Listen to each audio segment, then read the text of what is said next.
إلى حضرة النبي المصطفى صلى الله عليه وآله وسلم، إلى سادتنا أبو بكر وعمر وعثمان وعلي، وإلى بقية الصحابة أجمعين، ثم على أرواح المسلمين والمسلمات والمؤمنين والمؤمنات، وخصوص آبائنا وأمهاتنا وأخواتنا ومشايخنا شايعين لهم الفاتحة. أعوذ بالله من الشيطان الرجيم. بسم الله الرحمن الرحيم. الحمد لله رب العالمين، الرحمن الرحيم، مالك يوم الدين، إياك نعبد وإياك نستعين، اهدنا الصراط المستقيم، صراط الذين أنعمت عليهم غير المغضوب عليهم ولا الضالين، آمين. الحمد لله رب العالمين، والصلاة والسلام على أشرف المرسلين وعلى آله وصحبه أجمعين. سبحانك لا علم لنا إلا ما علمتنا إنك أنت العليم الحكيم. لا حول ولا قوة إلا بالله العلي العظيم.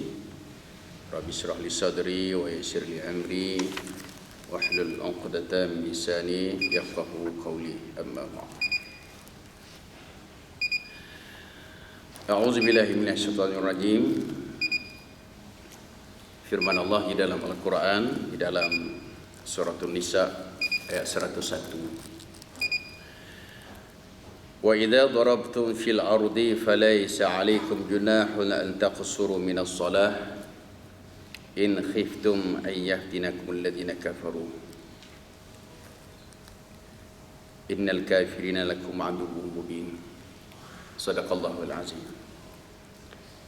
InsyaAllah pada tengah hari ini saya cuba nak menyambung kembali atau nak fokuskan dalam perkara yang berkaitan dengan rukhsah-rukhsah yang Allah beri di dalam perjalanan.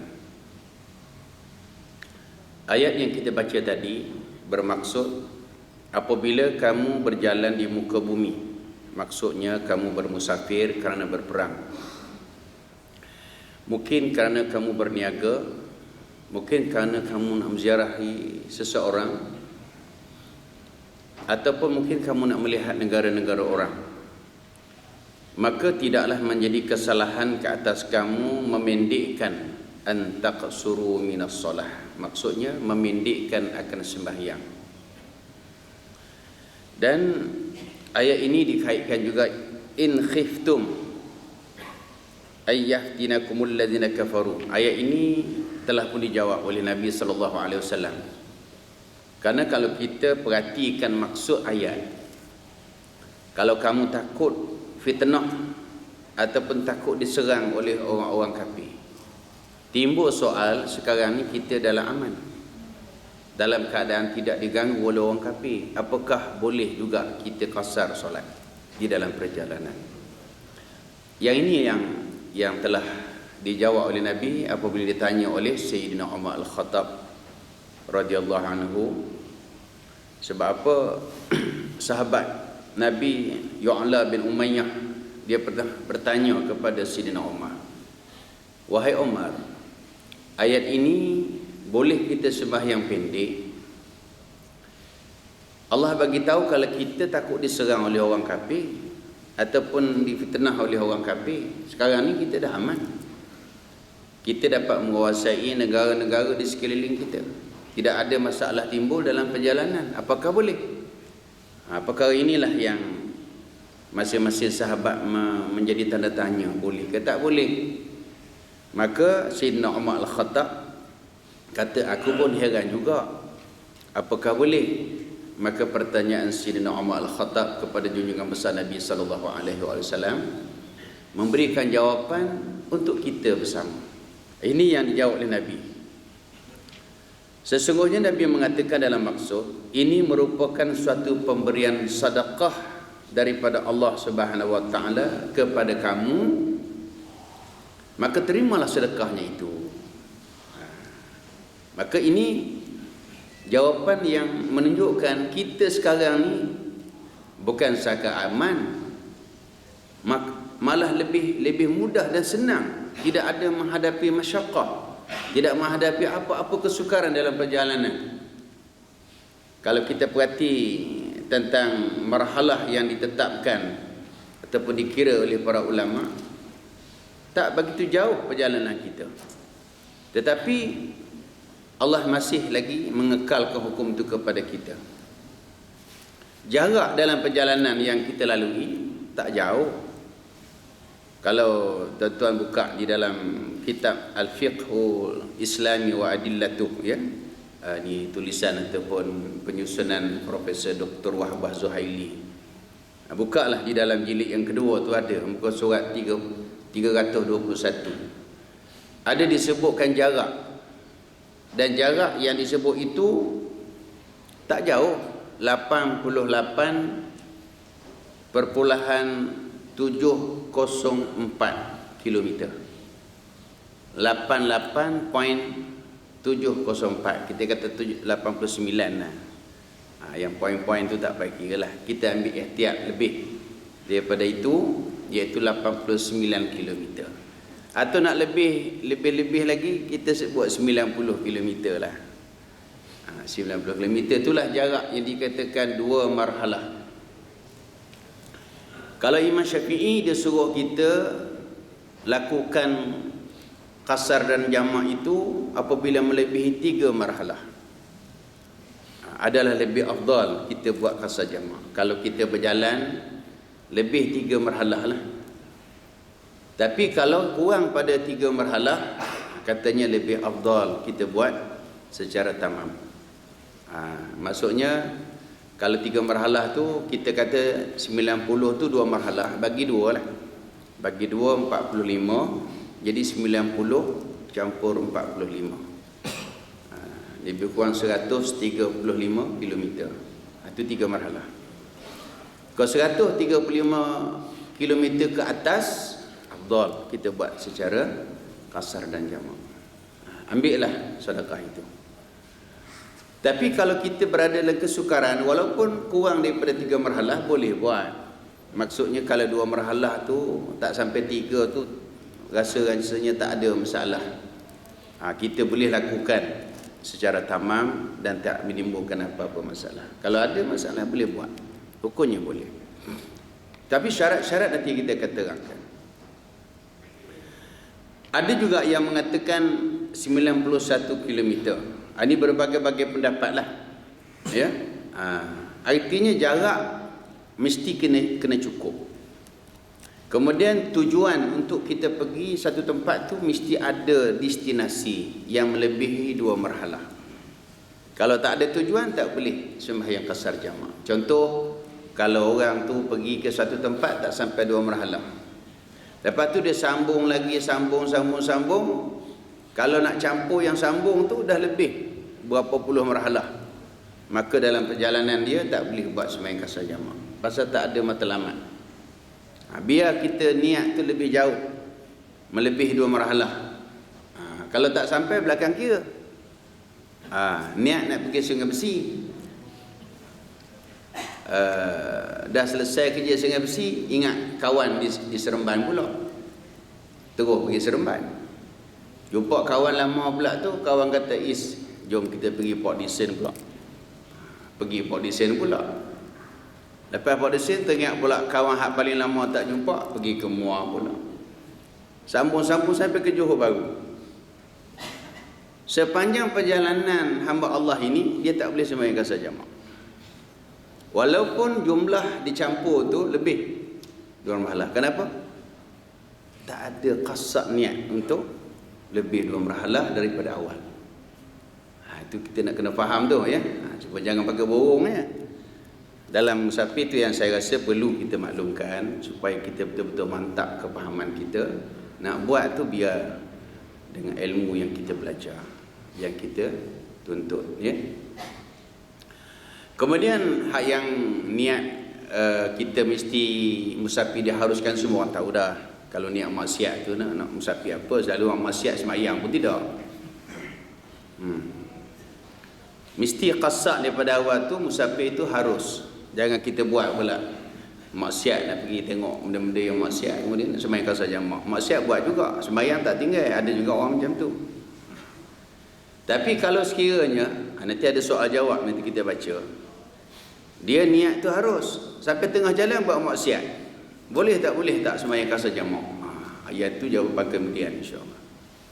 Boleh tak boleh sebab ada soal jawab tu, kita nak baca soal jawab.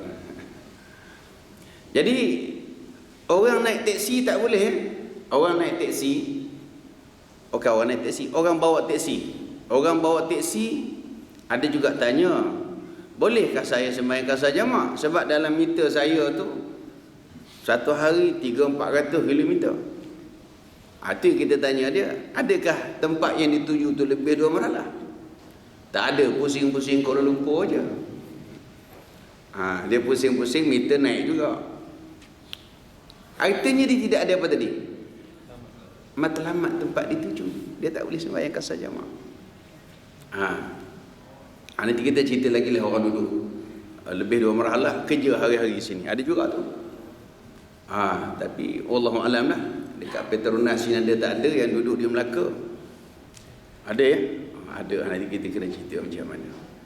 Dia hari-hari dia datang. Adakah boleh sembahyang qasar jamak? Kerana dia kerja. Ini ada syarat-syarat, nantilah kita tengah. Ini saya baru mukadimah dia.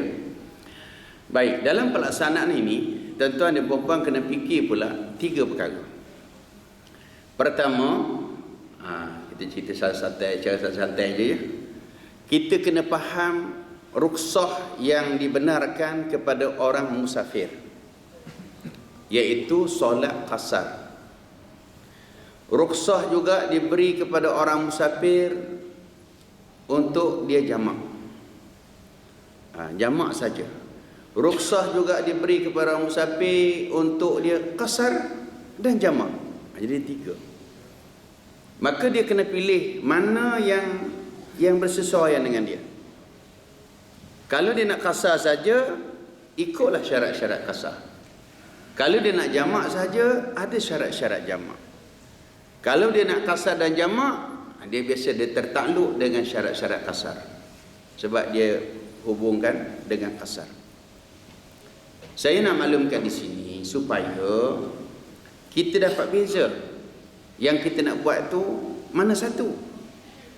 Selalu orang dalam perjalanan dia buat qasar dan jamak. Ada ketika dia tak boleh qasar tapi dia boleh jamak. Nampak tak? Itu yang saya sebut tadi supaya kita bezakan mana satu kita nak buat. Ada ketika syarat-syarat qasar itu tidak memenuhi. Tak cukup syarat dia. Tapi dia boleh jamak. Jamak saja. Iaitu sebut jamak apa? Jamak tamam. Contoh kan orang pergi Mekah. Dulu di Arafah tak boleh sembahyang jamak. Pasal dalam mazhab Syafi'i pergerakan kita daripada Mekah ke Arafah hanya 22 km. Mana cukup 2 marhalah. Kita duduk di Mekah pula sudah lebih daripada 4 hari. Berarti kita sudah menjadi orang bermukim. Bila orang bermukim, bila dia keluar saja daripada mukim, barulah dia dikira musafir. Kemudian tempat dituju mesti lebih 2 marhalah. Baru boleh dia lakukan solat qasar. Boleh dia buat qasar. Tapi pergerakan tu jaraknya tak sampai 22 km saja. Setelah dia bermukim. Lain kalau Arafah tu sampai 100 km, boleh. Jadi Imam Syafi'i berpendapat kita tidak boleh sembahyang qasar. Ini pendapat Imam Syafi'i. Kalau tuan-tuan tengok ada orang lain buat, bukan mazhab Syafi'i. Dia mungkin mazhab Imam Hanafi, mungkin mazhab Imam Malik. Lain daripada Syafi'i lah. Sebab mazhab ni banyak tuan-tuan, ada 13 mazhab. Ada 13 ke 17 atau 13 tak silap saya. Ada 13 mazhab. Tapi yang popular lain tu banyak lenyap dah. Yang timbul 4 je. Mazhab yang kita ikut yang mereka ni boleh berijtihad sendiri. Kita boleh ikut dia. Tu orang yang dia mempunyai ilmu yang cukup lah. Sebagai kita nak ikut dia tu kena orang yang betul-betul mahir dalam semua bidang. Baik, bila tak boleh kasar, maka kita tukarkan di Arafah tu dengan jamak saja. Tu saya sebut tadi, ada ketika syarat-syarat kasar tu tak cukup, tapi boleh kita jamak. Jamak dia tidak semestinya kita berada dalam musafir. Hatta ketika kita bermukim boleh jamak. Hatta ketika bermustautin kita boleh jamak. Yang boleh kasar ni orang musafir. Apabila kita keluar diri kita daripada maksud musafir, sebenarnya kita tidak layak untuk sembahyang kasar. Kita kena faham status kita. Status kita, kedudukan kita sebagai orang apa. Okey. Saya bagi contoh satu yang mudah kita fikir. Kita duduk di Kuala Lumpur. Tak kira lah di mana-mana tempat kan. Kita dah beli rumah. Kemudian bila balik kampung, berlaku perbincangan dengan keluarga. Bapa duduk tengah sakit, mak pun dah uzur walaupun tak sakit. Pesan-pesan, kamu ni duduk di Kuala Lumpur, bukan kampung kita. Bila sampai masa kamu habis pencen, kamu baliklah kampung. Ni rumah ni tak ada orang nak jaga. Tanah boleh tahan juga, luas. Tanah tu luas. Kalau tanah sikit-sikit pun dia tak nak lah. Kalau sekarang kera, tak banyak lah. Kera kangkang semana sikit sangat kan. Jadi mungkin barangkali kita setuju dengan pendapat wasiat ayah kita balik. Kita setuju kita akan balik. Tengok senarai kerja ada 10 tahun lagi. Oh lama gitu. 10 tahun lagi. Saya nak cerita lama tu, kasar dah nak balik kampung. Kita nak bermustautin di sana. Artinya sampai ayah meninggal, kita pun buat keputusan dengan mak, memang aku akan balik lah. Ya, jual lah rumah sini, balik kampung. Tuan-tuan, apabila kita kasat dan bersetuju nak balik kampung, kampung yang kita kasat nak balik itu adalah tempat mustautin kita. Walaupun kita nak balik 10 tahun akan datang. Jadi bila balik sana, tuan-tuan tak boleh sembahyang kasat jamak. Sebab kita kampung mustautin kita. Maksudnya kalau kita balik tu, orang sembahyang jemaah, kita dikira satu daripada 40 orang. Jadi tempat kita tinggal ni, status kita sebagai orang bermukim. Orang bermukim. Maksud orang bermukim tu, minimum dia duduk dalam 5 hari lah ke atas. Maksimum tak ada 10 tahun, 20 tahun. Minimum dalam 4-5 hari dia duduk tempat tu. Kalau bawah pada itu disebut musafir. Musafir. Jadi tempat kita tinggal tu bermukim, kampung kita tu mustautin. Baik. Apabila kita balik kampung tak boleh sembahyang kasar jamak, apabila kita balik tempat bermukim kita tak boleh sembahyang kasar jamak, tapi dalam perjalanan boleh. Dan perjalanan pun naklah kita keluar daripada qaryah kita yang bermukim atau kita keluar daripada qaryah kita yang bermustautin. Faham ya? Jadi ada 3 kategori tu. Tadi saya sebut mustautin, bermukim, musafir. Jadi hukum yang Allah sebut yang kita baca tadi, wa idza darabtum fil ardi falaysa 'alaikum junah an taqsuru min as-salat, itu ialah mereka yang musafir. Baik, kita ambil contoh anak kita pula. Anak kita belajar di asrama. Okey, dia duduk rumah kita tu, dia anggap sebagai bermustautin. Ada mustautin lah di situ. Sebab dia kekal lah bersama kita. Dia duduk di asrama, biasa duduk asrama ni berapa tahun? Kalau matrikulasi tu setahun sekurang-kurang tak? Minimum setahun. Mungkin 2 tahun. Kalau yang form 1 sampai form 5 pun 5 tahun. Jadi dia duduk di sana, dia bukan tetap. Tapi dah lebih daripada 5 hari. Dia sudah bermukim. Tempat dia duduk tu bermukim. Tempat dia tinggal bersama kita tu disebut mustautin. Jadi dia ni kita kena pesan. Sampai di rumah kita jangan buat sembahyang kasar jamak pula. Sebab dia sudah bermustautin, dia sampai tempat mustautin, dia tak boleh. Nanti dia kata balik sekejap ya, buat sembahyang kasih jamak lah. Nanti balik asrama barulah tak payah sembahyang. Dua-dua tempat dia tak boleh buat. Yang dia boleh hanya dalam perjalanan saja. Dalam perjalanan sebagai orang yang musafir.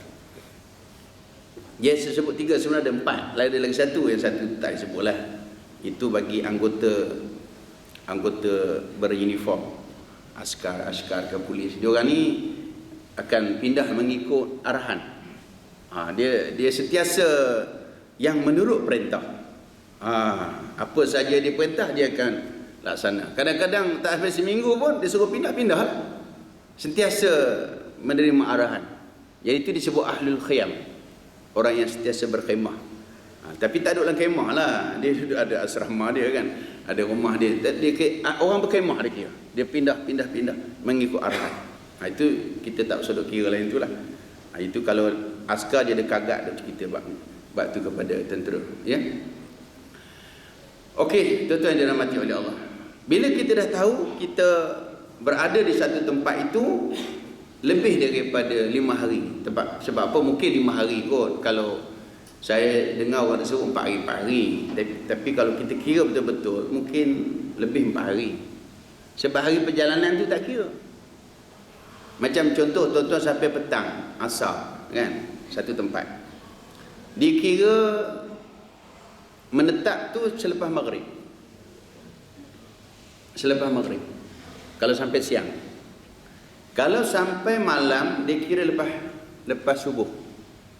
Jadi perkiraan tu lepas subuh. Subuh ke subuh 1, subuh ke subuh 2, subuh ke subuh 3, subuh ke subuh 4. Hanya lebih daripada subuh yang keempat.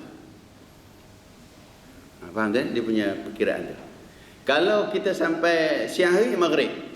Maghrib ke maghrib 1, maghrib ke maghrib, maghrib ke maghrib, maghrib ke maghrib. Kalau sampai niat, jangan kita keluar kalau nak sembang kasih jamak lebih daripada maghrib yang keempat. Kalau sampai siang hari lah. Sebab siang dikira awal tu permulaan ialah maghrib. Ya? Dia faham tu.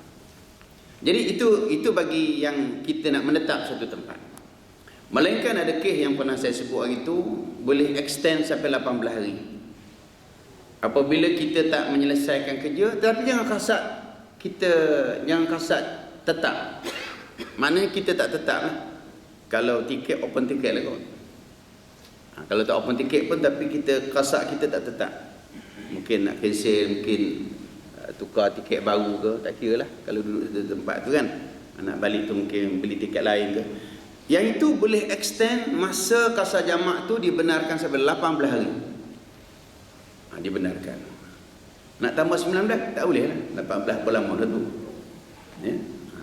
Itu disebut sebagai masa yang diberikan kepada kita. Okey, tuan-tuan yang dirahmati oleh Allah Subhanahu Wa Taala.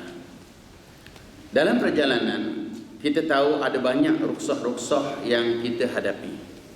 Ya. Walau bagaimanapun ada ketika kita senang.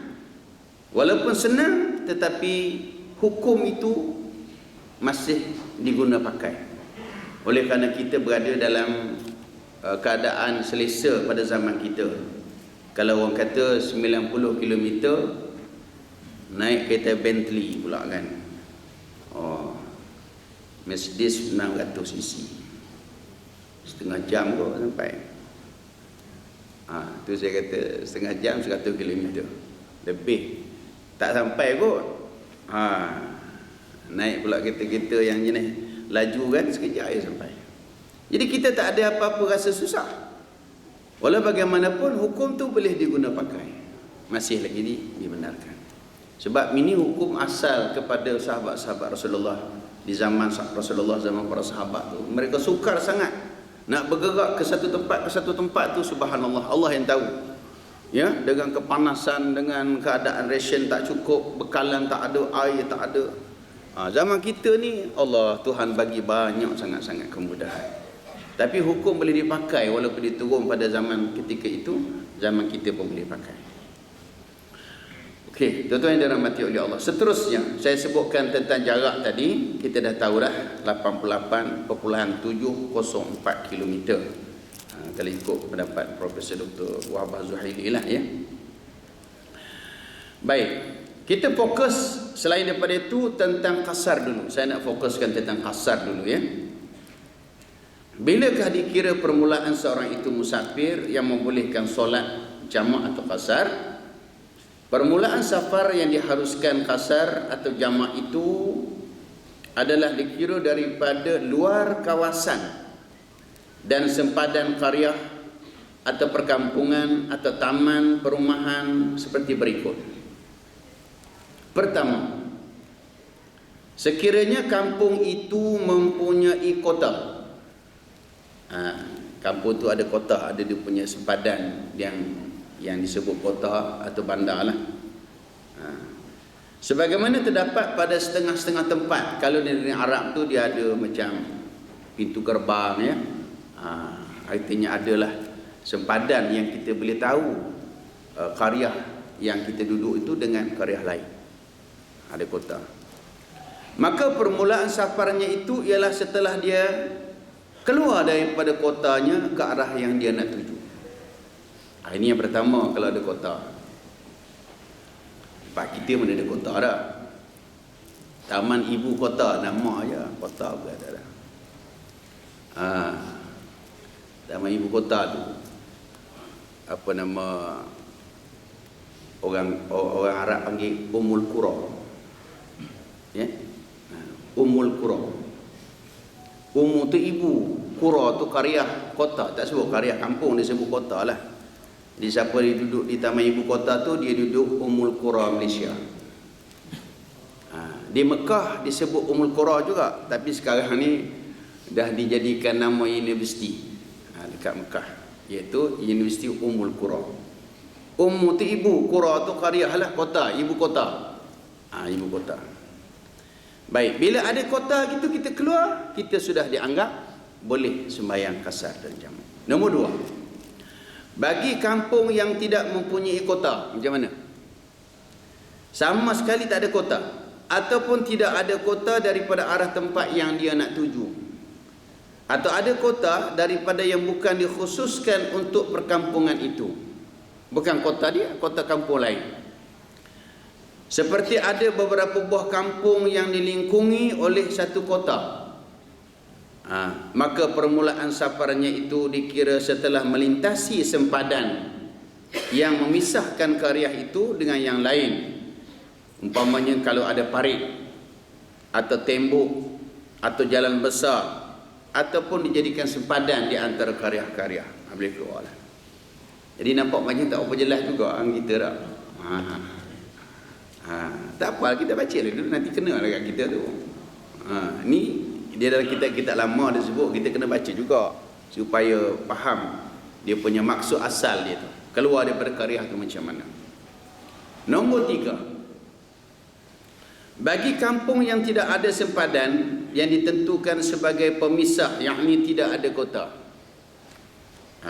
mungkin tak ada kubu, tidak ada parit, jalan besar pun tak ada, maka permulaan safarnya itu dikira setelah melintasi akhir kawasan perumahan. Akhir kawasan perumahan yang didiami oleh orang lah, dan tidaklah disyaratkan melintasi kawasan ladang pertanian ataupun sawah padi, tak payah. Nampak nombor tiga tak kena juga, tak apa nak kena juga tu. Tapi dah dekat-dekat dah tu. Sebab kita sekarang ni nama taman, ya. Saya dah rasa-rasa yang keempat ni tak tahulah, keempat ada tak ada pula. Yang keempat ni sebagai apa, kita nak mengenali keluar tak keluar. Dua perkampungan yang berhampiran, jika bersambung tanpa pemisahan, hukumnya seperti satu qaryah sahaja, maka peroleh melintasi kedua-dua qaryah tadi. Tetapi jika dua qaryah itu terpisah dengan apa juga sekalipun, maka memadailah sekadar melintasi sempadan qaryah tempat kediaman sahaja, yakni masing-masing dengan hukumnya. Jadi yang ni nampak longgar, kita boleh buat kiasan. Apabila kita keluar saja daripada qaryah kita, maksudnya daripada tempat yang yang dikenali dengan kampung kita. Mungkin kita dah pergi tempat kawasan yang nama kampung lain, maka bolehlah. Jadi sebab itu bila kita perhati dalam part saya nampak ni, tak ada pun yang disebut begitu tepat. Ya, maka kita ambil yang lebih yakinlah, iaitu kawasan yang keluar daripada nama kampung kita. Kalau kita duduk di mana, Ampang, kalau sebut Ampang tu luas tu, kemudian kita masuk, sebelum Ampang tu ada Keramat. Kadang lain makna tu, Keramat lain, Ampang lain. Tapi bila sebut Keramat pun besar juga, macam-macam AU ada. Keramat tu banyak tu, macam-macam. Keramat Kuala Lumpur pun ada, Keramat Selangor pun ada. Jangan sebut Keramat. Mana tak boleh buat jugalah selagi tu ada Keramat. Itu pun tak boleh juga. Jadi mungkin barangkali kita tengok karyah masjid. Kalau karyah masjid, kalau nama karyah tu masjid tu, mungkin kalau saya setahu saya, kalau di AU2 apa yang masjid apa nama, Al-Ansar, AU2 dekat kubur tu, dengan masjid Al-Aqram, itu pun tak jauh tu nama Keramat. Itu seboleh-boleh kita jangan ambil perkiraan begitu. Mungkin kalau kita dah masuk Kuala Lumpur, lagi besar. You tinggal kat mana? Kuala Lumpur, tapi Batu 12 Gombak. Itu boleh lah sembahyang di Kuala Lumpur. Tak sampai Batu 12 tu jauh. Gombak berluas. Sebab itu kalau kita nak ambil kira tentang keluar karya, kita ambil yang kita rasa lebih yakin lah. Kalau tanya saya, balik daripada utara lah, biasa saya berhenti dekat RNR lah.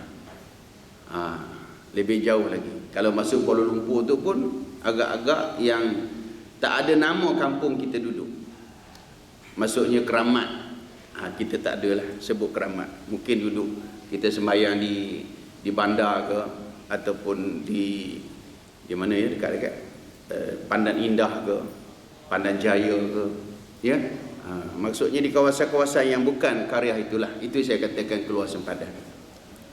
Jadi bermakna orang-orang yang nak sembahyang kasar jamak ni kena ikut syarat begitu. Dan berakhir pula, tadi kita nak keluar. Cuma sikit saya nak sentuh di sini. Ada orang nak sembahyang jamak takdim, dia kena keluar dulu daripada karya. Sedangkan di rumah dia tu masih dia ada waktu, dah masuk waktu zuhur. Maka dibolehkan, dicegah hukumnya kita keluar walaupun waktu dah masuk, tujuan untuk sembahyang jamak takdim. Artinya kita kena keluar daripada karya kita. Kalau kita nak pergi airport tu, kita tak sembahyang zuhur dulu, tangguh dulu. Walaupun waktu dah masuk, boleh ditangguhkan kerana bertujuan untuk jamak takdim. Oleh kerana kalau di rumah tak boleh buat jamak takdim. Kalau kita dah buat zuhur, dah tak boleh buat jamak takdim. Nak tunggu asar pula. Sedangkan flight kita nak terbang dalam pukul 3, ya, pukul 2.30 atau pukul 3. Jadi kita nak naik kapal terbang, masa naik kapal terbang nanti asar dah tak boleh nak sembahyang. Nak jamak takdim, masa tu tak boleh lagi sebab kita berada di rumah. Orang yang nak buat kasar jamak ni terpaksa kena keluar daripada karyah dulu. Maka ketika itu dia boleh keluar daripada rumah dia walaupun waktu dah masuk. Sampai di airport dalam pukul 1.30, pukul 2 dia buat jamak takdim. Jadi zuhur sembahyang dalam asar. Bila naik flight, biasa saya bagi panduan kepada orang pergi umrah pukul 3 petang lah. Dia tak pasti sembahyang asar lah, sebab dia dah sembahyang jamak takdim. Okey, ada sikit lagi masa. Bilakah safar yang memenuhi syaratnya itu dikira terputus dan berakhir? Dalam arti kata tidak lagi dibenarkan jamak solat ataupun kasar. Ada beberapa perkara yang perlu kita ambil perhatian di sini. Pertama, dengan sampainya kembali daripada perjalanan yang jauhnya qadar 2 marhalah ataupun lebih ke tempat yang dikiranya permulaan safar tadi, sama ada di kota atau lainnya, maka di sini ada 2 masalah. Ada 2 dia punya maksud. Pertama, sekiranya tempat permulaan safar itu adalah watannya. Tadi saya sebut mustautin tadi. tempat kediaman yang tetap, kampung halaman dia. Maka safar itu akan berakhir dengan semata-mata sampai ke sempadannya. Jadi orang yang ini dia tak boleh buat jamak takhir. Kalau dah sampai tu putus safar. Sebab syarat nak buat tu kena dalam musafir. Tiba-tiba dah sampai rumah, dia dah masuk waktu zuhur, lepas tu dia niat pula zuhur ni nak buat dalam asar. Lepas tu terlajak jalan tu, dah masuk asar, sampai rumah dah. Kalau gitu kena keluar balik semula kan. Dah sampai rumah, dah tak boleh lagi kita nak buat jamak takhir. Mau tak mau, apa yang harus kita buat? Asar kalau masih ada, kita buat dalam waktu dia, tak ada masalah lah. Tapi zuhur kita kena qada. Kena qada. Artinya kita kira berdosa tu. Kerana itu orang buat jamak takhir, dia kena berhati-hati supaya jangan masuk dalam qaryah. Berhentilah di mana-mana dulu untuk selesaikan jamak takhir. Hatta kalau sekiranya sampai di rumah kita waktu tu masih ada, waktu asar tu masih ada, kalau isyak tu panjang masih ada, kita tak perlu solat lagi. Kita dah selesaikan buat jamak takhir, ya. Dan yang nak kena pastinya bahawa kita jangan sampai di qaryah. Nombor dua, sekiranya tempat permulaan safar itu bukan tempat kediaman dia. Yang tadi dia sampai tempat dia mustautin, maka safarnya itu dikira berakhir dengan sampai ke tempat tersebut apabila dia hendak bermukim di situ sekadar 4 hari 4 malam, tidak termasuk hari perjalanan dan juga hari keluar, ya. Atau dia hendak bermukim di situ dengan tidak ditentukan hari dia. Jadi sampai tempat tu tak boleh lah. Itu yang saya katakan, orang yang bila sampai satu tempat, dia nak bermukim di situ lebih daripada 4 hari, maka sampai saja dia tak boleh sembahyang qasar jamak. Dia kena sembahyang tamam lah. Sembahyang tamam.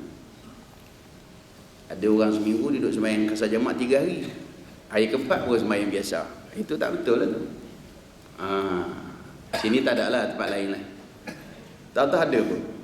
Kalau ada benda macam ni kena qada lah lepas-lepas. Ini syarat yang kedua. Saya ulang balik supaya kita dapat faham betul-betul, ya. Sekiranya tempat permulaan safar itu bukan tempat kediaman, maksudnya tempat dia bermukim, dikira berakhir tempat tersebut apabila dia hendak bermukim di suatu tempat itu lebih 4 hari. Kalau kurang 4 hari, dia musafir, boleh lah. Itu yang saya selalu ulangkan ketika tuan-tuan pergi umrah. Waktu di Madinah, kita sebagai seorang musafir, di Madinah kita boleh sembahyang qasar jamak. Tapi janganlah buat, maksudnya boleh. Pasal kita sebagai orang yang musafir. Tapi untuk haji tak boleh lah. Haji tak boleh, sebab haji ni dia duduk di Madinah 8 hari. Maka dia sudah bermukim. Sampai saja di Madinah, dia tak boleh sembahyang qasar jamak. Tak tahu kok ada hukum lain dibenarkan, ada masalah rukhsah dan sebagainya, wallahu a'lam lah. Tapi saya nak cerita pada hukum asal dia, ya. Macam kita daripada Mekah dalam musim haji sampai di RNR, kita tak sembahyang siap-siap jamak takdim. Kita niat zuhur nak buat dalam asar, kemudian bas terus berjalan sampai Madinah. Di Madinah kita duduk 8 hari, zuhur dah kita tak sembahyang, maka tak boleh buat jamak takhir di Madinah. Terpaksa mau tak mau, asar kalau ada waktu dia, kita sembahyang dalam waktu dia. Zuhur terpaksa kita kena qada. Sebab tak boleh buat jamak takhir bila sampai destinasi yang maksud yang kedua tadi. Kita dah berada di tempat yang kita qasad nak duduk lebih daripada 4 hari. Okey, tuan-tuan, ada lagi ni. Saya ingat kena sekali lagi lah kot, ya. Kalau ada soalan tu okey, saya rasa kok ada yang tak berjelas ni, saya sambung ke datang aja. Bulan lepas saya buat buku tak ada pula, dah habis stok pula dah. InsyaAllah kalau dia akan datang, saya bawa buku tu pun. Hari tu bawa tak banyak, dekat mana ada. Ada soalan? Tak ada, kita berhenti. Ya, hari ni jaya. Hari ni 13 Mei lah. Tak ada apa-apa no. Ingat 13 Mei tahun 69. Ada apa cerita? Kalau kita pergi tu, kita tak pasti, kita tak tahu dia sampai 2 malam. Rupanya bila sampai 2 malam. Boleh ke? Oh, kita kena pasti dulu. Kita tak pasti tak boleh. Tak pasti itu kita anggap macam orang tak sedar. Orang tak sedar tak ada hukum. Bukan orang gila tu pergi kasar sangat kan. Orang tak sedar. Orang tak dapat menggunakan akal. Sebab kita hukum ni ada apabila kita sedar. Macam tuan-tuan sembahyang subuh pukul 8 pagi, kita tak boleh marah kat dia. Sebenarnya mungkin subuh waktu dia tu pukul 8 pagi. Pasal apa? Sebelum tu dia tak sedar. Bila tak sedar tak ada hukum. Dia sedar pukul 8. Rupanya subuh dia tu subuh gajah. Subuh gajah kan malah tak ada. Gajah tak sembahyang pun. Tapi maksudnya waktu dia tu, dia sedar masa itu. Waktu dia bagi dia, waktu dia masa tu. Tapi bukan selalu, sekali-sekali lah. Yang tak sedar, dia tak sedar. Dia orang sedar ni sebenarnya, masih dia sedar pada hukum. Macam tadi kita tak langsung tak tahu kan, dia tak boleh lah. Kalau kita sampai ke tempat tu, kat situ dia boleh tak? Ya. Dalam perjalanan tu tak boleh lah kalau dia dah sampai tu. Daripada situ kita kena mula baru pula. Tu sebab kita kena buat perkiraan daripada awal. Kena destinasi tu, qasad tu kena ada. Kalau tak ada qasad tak boleh. Kalau qasad tak jadi pun tak apa. Saya buat gini tuan-tuan. Mudah je. Tuan-tuan nak balik pi Al-Star atau pi Kota Baru tak kira lah. Dah buat jamak takdim siap-siap dah. Ni nak pergi Kota Baru jauh lah. Al-Star jauh lah. Nak pergi Johor kan. Sampai airport dah buat jamak takdim. Asar dah semayang dalam waktu zuhur. Tiba-tiba kapal terbang cancel tak jadi. Dia nak kata kita kasak daripada awal lebih 2 malam. Lepas tu cancel. Kita dah buat dah sembahyang kasar jamak kan. Zuhur dengan asar dah buat. Asar dah buat dah. Dalam waktu zuhur ni tiba-tiba buat peristiharan tak jadi. Kita pun bincang dengan rumah, balik je lah. Balik rumah. Ini soal ni. Asar tu tak masuk lagi pun. Tu kira-kira boleh tak boleh tu. Kita tak sembahyang. Bulan depan kita cerita insya-Allah. Ada yang ke mana-mana lah.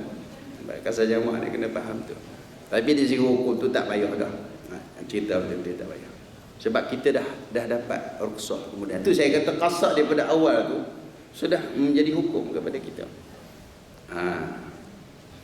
Ada lain tuan? Ya. Betul tu kalau kita nak mulakan perjalanan, kemudian kita dalam hati kita berkata lah, kita dah sampai nanti baru kita buat jamak tak kasar lah. Betul ke tak? Kena Maksudnya kita kasar daripada awal nak sembahyang kasar jamak. Kita dah sampai nanti baru balik. Katakanlah saya nak balik kampung, kita nak balik Johor ke. Kemudian pukul 12, sharp pukul 12 tengah hari dia nak kan, kata tak apalah. Maksud soalan tu nak kena ada niat kan maksudnya?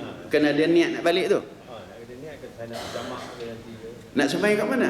Nak balik Johor? Balik Johor, betul lah. Kita kena ingat, Johor tu kampung kita ke tempat mustautin kita ke, tempat kita nak bermukim ke, tempat kita nak musafir? Kita nak balik kampung lah, musafir. Okey, kampung memang kampung lah, tapi status. Saya bagi contoh tadi, perasan tak? Kalau kita nak balik kampung oleh 10 tahun akan datang, itu mustautin. Kita tak ada nak cerita nak. Itu pangkah itu ya. Yang kedua, kita duduk berapa hari? 2 hari 3 malam. 2 hari masih musafir. Kalau kita tak kasak, memang tak nak balik kampung, hanya nak ziarah ayah kita, mak kita. Dan duduk kita pun tak sampai 4 hari. Kita masih musafir. Hatta senang beginilah tuan-tuan. Kita ingat duduk setempat mana-mana pun jangan lebih 4 hari. Walaupun antara jarak tu tak sampai 2 marhalah. 3 batu, 3 km, 4 km je. Adik-beradik kan kata-kata kan. Duduk rumah ni 2 malam, ini 4 malam, ini 3 malam. Jumlah 20 malam. Semua boleh sembahyang kasar jamak. Betul, senang kita faham itu. Sebab kita kategori sebagai seorang yang musafir. Kita masih musafir. Macam berpindah randah lah tu. Tapi Pak Ngah kita sayang kat kita ni. Dia kata, mu kena duduk seminggu sini ni. Lama tak balik ni, seminggu. Tak boleh, tak sembahyang kasar jamak. 4 hari boleh maksimum. Oh, kita ada perancangan kita. Itu maksudnya boleh. Okey? Cukup dah kot dah. Ada lagi? Tak ada. Kali insya-Allah. Nanti kita buka berhenti awal sikitlah, kita buka bincang. Saya rasa itu lebih baik. Dan mudah-mudahan Allah Taala akan berikan kefahaman kepada kita. Dan insya-Allah kami duk rancang insya-Allah tuan-tuan Rehalterable ni nak buat orang kata apa pelayaran Islami. Kami cuba rancang insya-Allah kalau ada sampai masa kita buka offer lah kepada tuan-tuan, kita naik atas kapal, kita mulai kalau kita cuba pajak lah kapal tengok macam mana setahun ke. Jadi di sana di tengah-tengah laut kita dapat beribadat nak rasakan kelainan lah seumur hidup sekali. Cuba insya-Allah. Dan mudah-mudahan tentu kalau ada yang nak, saya bulan Ramadan ni saya akan ke Mekah lagi untuk membantu sana lah juga orang fakir miskin kat sana, siapa-siapa yang nak bagi zakat ke nak bagi apa-apa sedekah kat di tanah haram nanti boleh lah jumpa dengan saya nanti, kita terus sampaikan lah. Ada yang fakir miskin ramai tuan-tuan di Mekah ni, di bawah senarai saya ada lebih 40 orang ibu tunggal dengan anak yatim ramai. Jadi bulan Ramadan biasa saya pergi ni rasa macam YB tuan-tuan, dia bagi naik atas bukit bagi-bagi orang kan. Tak lepas saya bagi 48 ribu ramai ya, kita kumpul-kumpul. Jadi seronok tuan-tuan, dia orang ni harap orang Malaysia ni dia orang seronok sangat sebab bukan orang Arab, dia orang Melayu kita, tapi bukan orang ni orang petani, ada orang Kedah, orang Terengganu, orang Kelantan pun ada, tapi dah tuk-tuk dia pergi daripada awal kan.